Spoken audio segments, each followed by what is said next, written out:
અમે સંતુષ્ટ છીએ જે પેનલ આપી એના માટે. પાર્ટીએ જે નિર્ણય લીધો એ શિરોમાન્ય છે.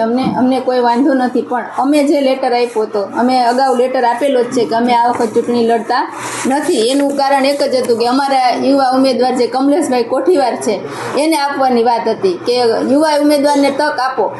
અમે 2 વખત લડ્યા, આ વખત કમલેશભાઈને તક આપો.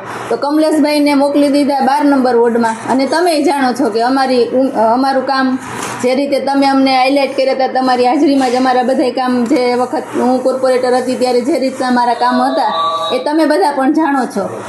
એટલે અમારી કોઈ પાર્ટી સાથે નારાજગી નથી, એ પાર્ટીએ જે આપી. પણ એક વસ્તુ છે કે જે બેનને ઓબીસી સમાજમાંથી ટિકિટ આપી છે એ બેનને હું ઓળખતી નથી, કે કદાચ અમારા કોઈ કાર્યકર્તા એ નહીં ઓળખતા હોય. એટલે એટલી વસ્તુ છે અમારા માટે કે પાર્ટી જ્યારે ભલે ટિકિટ આપી, અમે પણ કીધેલું કે આપો, કોઈ બીજાને આપો તક.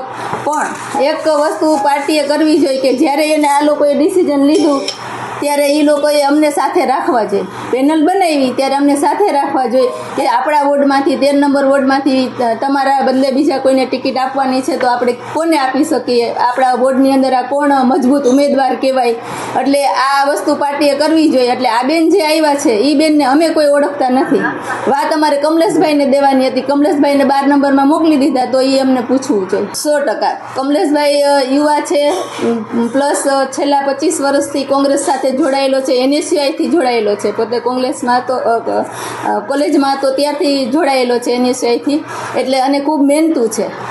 એટલે ખૂબ ફાયદો થાત, સારો ફાયદો થાત પાર્ટીને, અને એ પોતાની સીટ લઈને પણ આવત. ના, વેચાણી ના કહેવાય, પાર્ટીએ ડિસિઝન લીધું છે આપી એ જે પાર્ટીને જે યોગ્ય લાગ્યું એ. બાકી તો જે શેર પ્રમુખને બધા ડિસિઝન લે એ બરાબર, અમને સંકલનમાં રાખીને કરવું જોઈએ એટલી અમારી. નહીં, અમને બોલાવ્યા નથી કે ભાઈ આપણે 13 નંબરની વોર્ડની અંદર તમે લેટર આપ્યો છે તમે નથી લડતા, તો કમલેશભાઈને અમે 12 નંબરમાં આપી છીએ.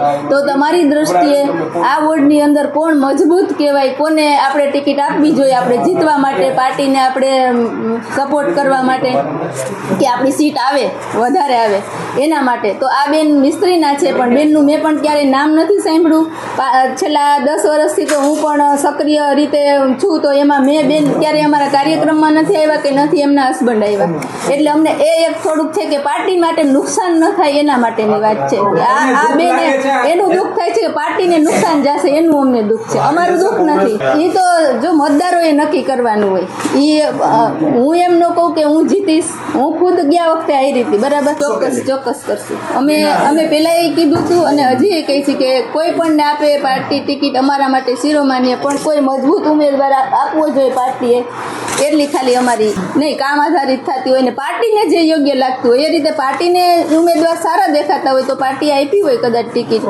આમાં જો સમાજની દ્રષ્ટિએ આપી દીધી હોય કે મિસ્ત્રી સમાજનું મતદાન ઝાઝું હોય તો મિસ્ત્રી સમાજને આપી હોય, પણ મિસ્ત્રી સમાજમાં એવા બધા ઘણા છે કે અમને સંકલનમાં રાખ્યા હોત, અમને હારે રાખ્યા હોત કે મિસ્ત્રીના બેનને આપવી છે, તો અમે સજેસ્ટ કરત કે કોને અપાય ટિકિટ, કોને ન અપાય. મિસ્ત્રી સમાજના આશરે મતદાન તો હશે.